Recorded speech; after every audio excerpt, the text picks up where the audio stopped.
Bom dia, 27 Mais News.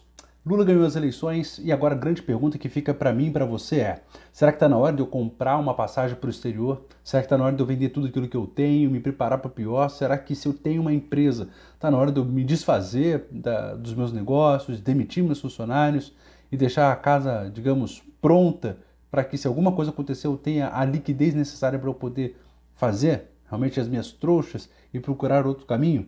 O que a gente tem visto no Brasil foi, em primeiro lugar, um movimento das urnas apontando para um Brasil que se espera, através do novo governo, um Brasil mais ao centro, um Brasil que vai ter um Estado com menos peso, ou seja, um Estado mais liberal, um Estado não tão pesado, com menos intervenções. Apesar disso, foi eleito um presidente mais intervencionista, um presidente que do PT, né, pelo viés de esquerda, ele vai procurar intervir mais em estatais, ele vai procurar intervir mais com o aumento do tamanho do Estado, com o aumento de carga tributária, com o aumento de programas assistencialistas. O que a gente observa hoje é que o plano de governo que foi divulgado ainda não passa de um discurso. O que a gente tem que observar na prática agora é como esse plano de governo vai se desdobrar na prática, como é que ele vai acontecer. Existem duas preocupações mais relevantes a princípio quanto à pauta econômica.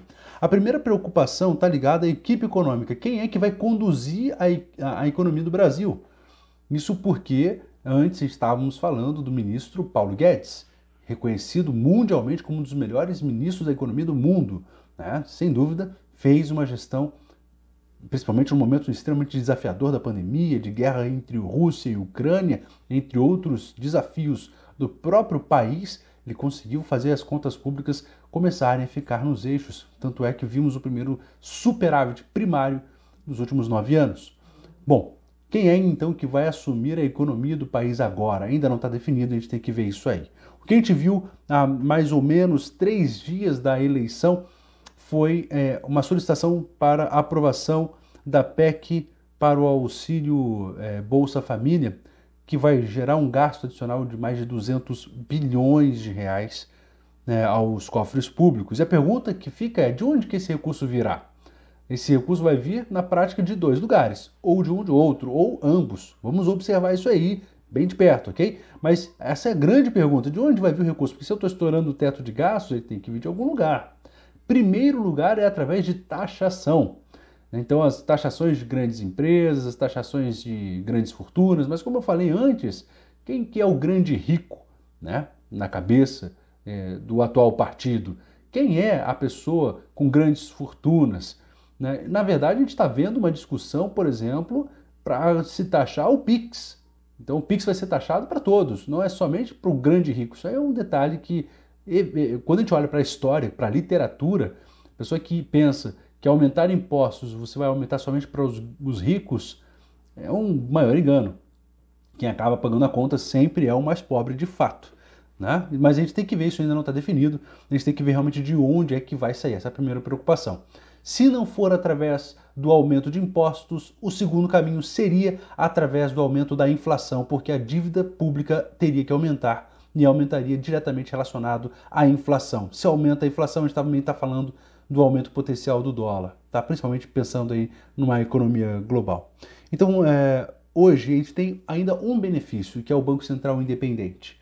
Campos Neto, presidente do Banco Central, talvez se mantenha na presidência do Banco Central, muito provavelmente se mantenha, fazendo com que haja um certo equilíbrio, uma certa contrabalanceamento a essas medidas para controlar a inflação, mas isso pode fazer com que também o aumento da taxa de juros venha realmente a acontecer. Os próximos movimentos são ainda incertos.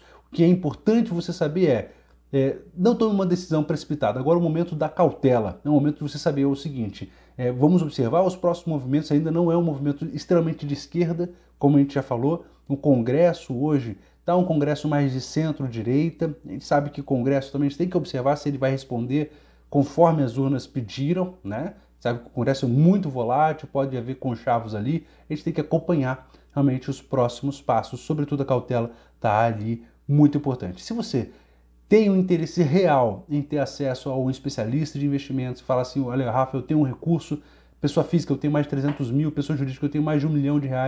E eu gostaria de ter um especialista para a gente poder conversar a respeito dessa situação política e econômica que está me preocupando.